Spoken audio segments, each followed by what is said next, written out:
Aujourd'hui, je vous parle de la première sainte, une sainte, vous allez voir comme c'est intéressant, la première sainte qui est née aux États-Unis.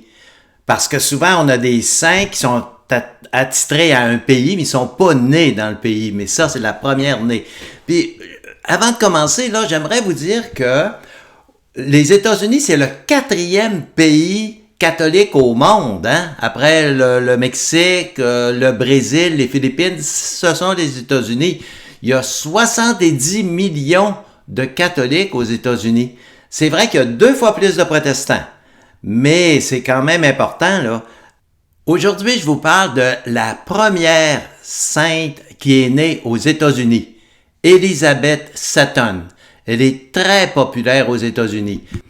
Alors, il y a moins de saints aux États-Unis qu'il y en a au Canada. Pourtant, il y a 70 millions de catholiques aux États-Unis, puis on est seulement 11 millions au Canada. On est vraiment choyé. Le Canada, c'est un pays vraiment extraordinaire pour le développement et l'intensité de la religion catholique. Mais on sait qu'aux États-Unis, c'est après prendre beaucoup d'ampleur, c'est après progresser, contrairement à ce qui se passe au Canada. Habituellement, on réagit quelque temps après. Ça ne me surprendrait pas que ça arrive. Alors, Elizabeth Seton, tout ça, ça se passe au début des années 1800, pour nous situer, là, son travail. Elle est née avant, mais en 1800, elle avait environ 25 ans. Alors, on sait que c'est l'âge actif, c'est l'âge où les saints prennent toujours une orientation. C'est elle qui a fondé les Sœurs de la Charité. Attention, il y a 2 sortes de Sœurs de la Charité.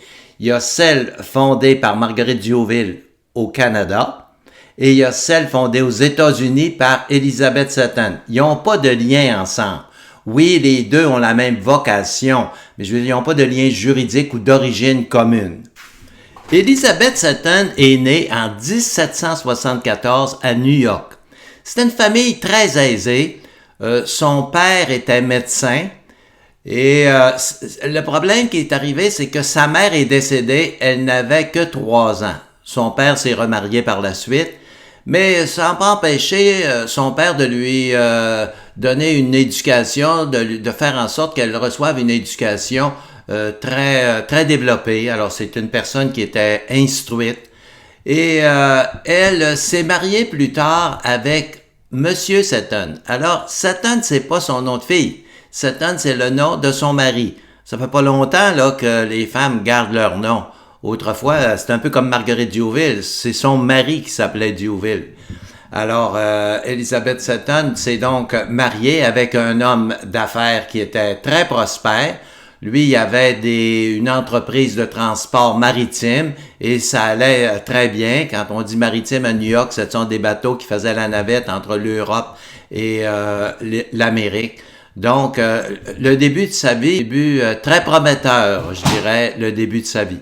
Alors, on va voir ensemble là, les malheurs qui ne tarderont pas à arriver.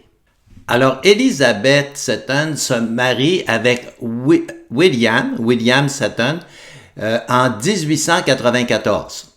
Et puis là, la vie va bien, ils sont prospères, sont bien établis à New York, et ça va très bien. Sauf que son mari tombe malade.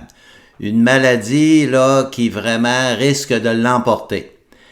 Et comble de malheur, comme il était propriétaire d'une flotte de bateaux, il y a un bateau qui est plein de marchandises qui se fait attaquer et qui coule.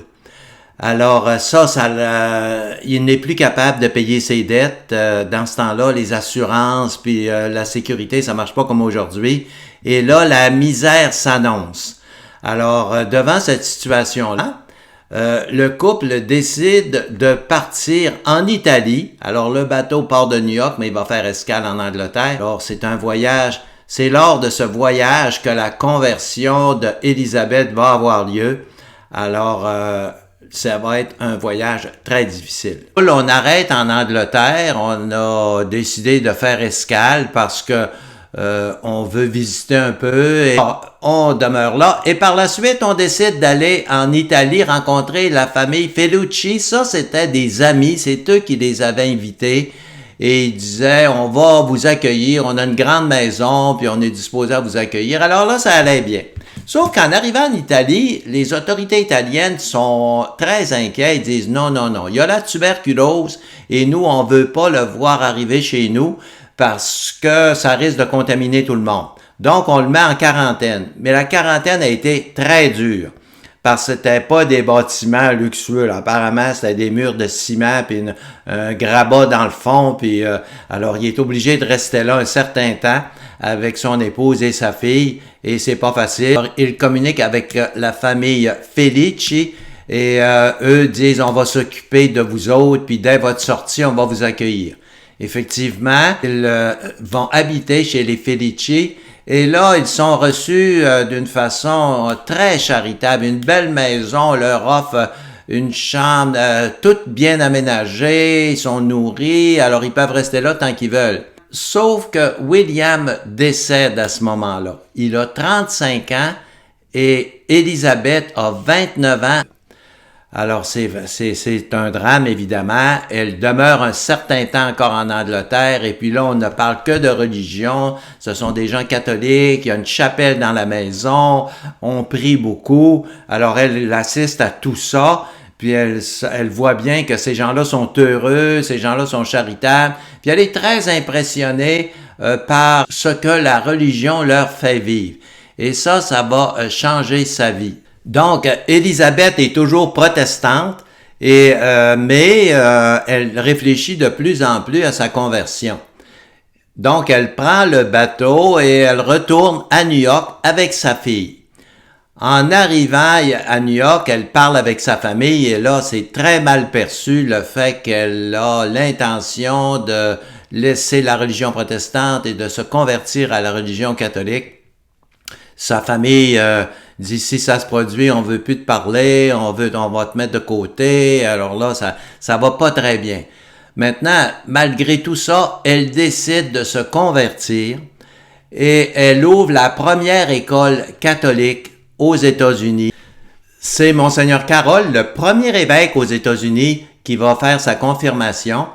Et son école, qui est située à Baltimore, là, va avoir une mauvaise réputation. Les gens vont apprendre qu'elle s'est convertie à la religion catholique et vont retirer leur enfant, va être obligé de fermer son école. Et là, ça va pas bien du tout. Ni les finances, ni sa famille, il n'y a plus personne. Elle est vraiment rejetée partout. Tout son cercle d'amis, tout ça, il n'y a plus personne qui veut lui parler. On dit non, tu n'es plus des nôtres, tu as changé de religion.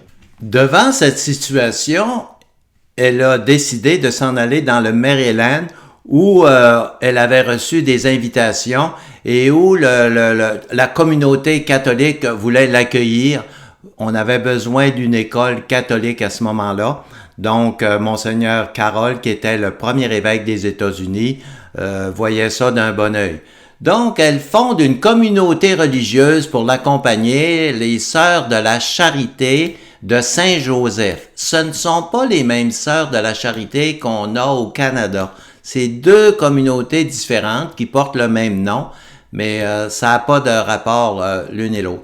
Donc là, en ayant fondé sa communauté, puis en ayant fondé son école pour éduquer les jeunes dans la religion catholique, vraiment, là, ça a commencé à prendre de l'ampleur après ça.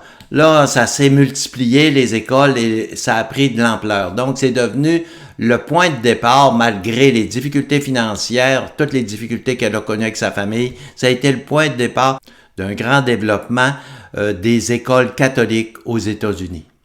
Aux États-Unis, il y a plusieurs sanctuaires qui sont dédiés à Elizabeth Seton, des écoles, des monuments.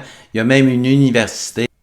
Alors, c'est l'histoire d'une sainte extraordinaire. Alors, si vous n'avez pas mis un petit pouce bleu, si vous ne vous êtes pas abonné à la chaîne Catovi, c'est encore le temps de le faire, ça me fera plaisir. Merci, on se voit bientôt pour la vie d'une autre sainte. Merci.